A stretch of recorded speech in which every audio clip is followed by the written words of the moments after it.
We're tested every day in 1,000 little ways, in the ordinary things.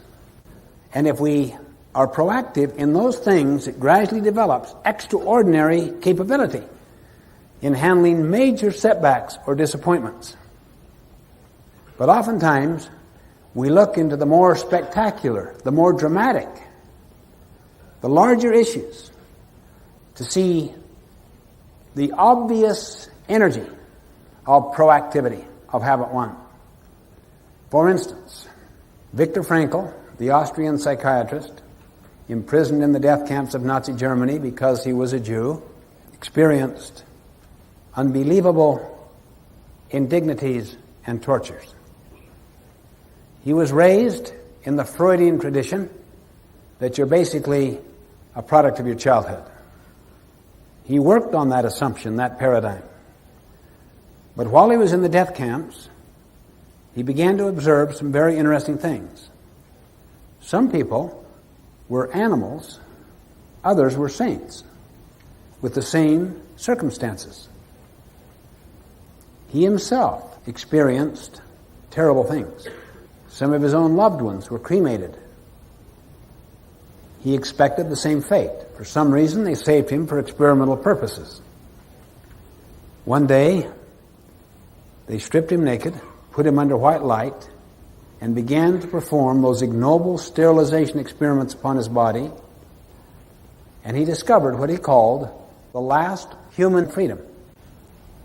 The power to choose my response to any condition, to anything that happens to me. He called the last human freedom. And he cultivated a sense of meaning so that he saw himself in his imagination lecturing to his students in Austria following his release from the death camp about the very experiences he was having at the time, about the insights, the learnings he was acquiring. And he came to postulate that the highest value at all is the power to choose your attitude in situations over which you have no control. That was the last human freedom. If you want to see evidence of that, how many of you have ever had a loved one, a dear friend, family member, go through a terminal illness with a magnificent attitude? How many have experienced that? Now look at the hands, look at the number. How many of you were enormously inspired by such modeling? Same hands. I just saw that with my sister, Marilyn, who just recently passed away. The night before she died, she told me, my only desire is to teach my children and my grandchildren how to die with dignity and with a desire to contribute and to live life nobly and based on principles. And the cancer inside her lungs was like a tree growing up. But her whole focus during the months, even years that preceded this, was constant teaching. Those children and grandchildren and friends and loved ones will be inspired and ennobled by such modeling, such mentoring the rest of their lives. Between what happens to us, the stimulus, whatever has happened to us, or what is now happening to us, between that stimulus and our response is a space. In that space lies our power and our freedom to choose our response. In these choices lie our growth and our happiness. In other words, with the right choices, eventually the response we choose begins to influence the stimulus.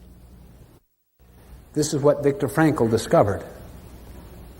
And through exercising his memory, that is his self-awareness, and his imagination, and his conscience, by asking questions such as, what is this situation asking of me instead of what do I ask of it?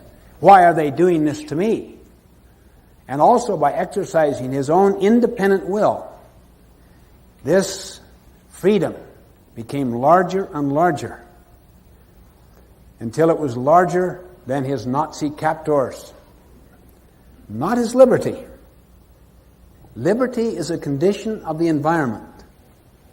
Liberty is a condition of the externals. Freedom is a condition of the person, of the internals.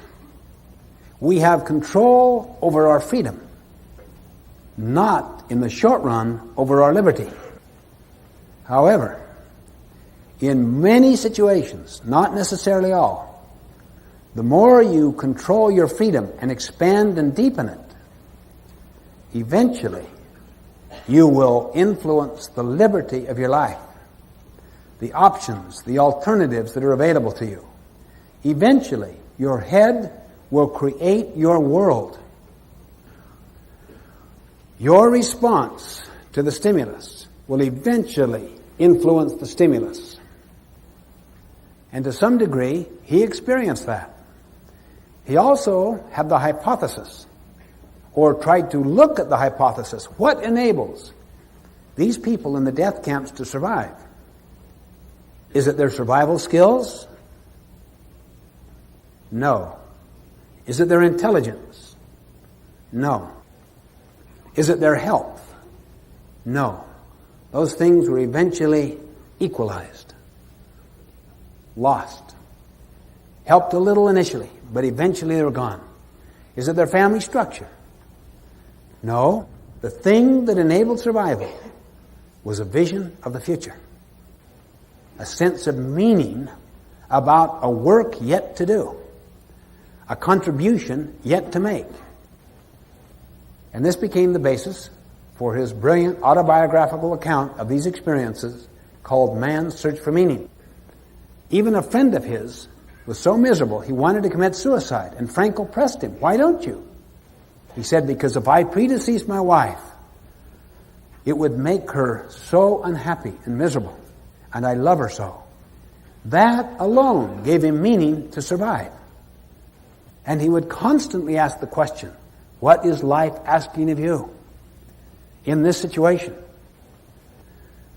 Don't let the things you can do nothing about interfere with the things you can do a great deal about.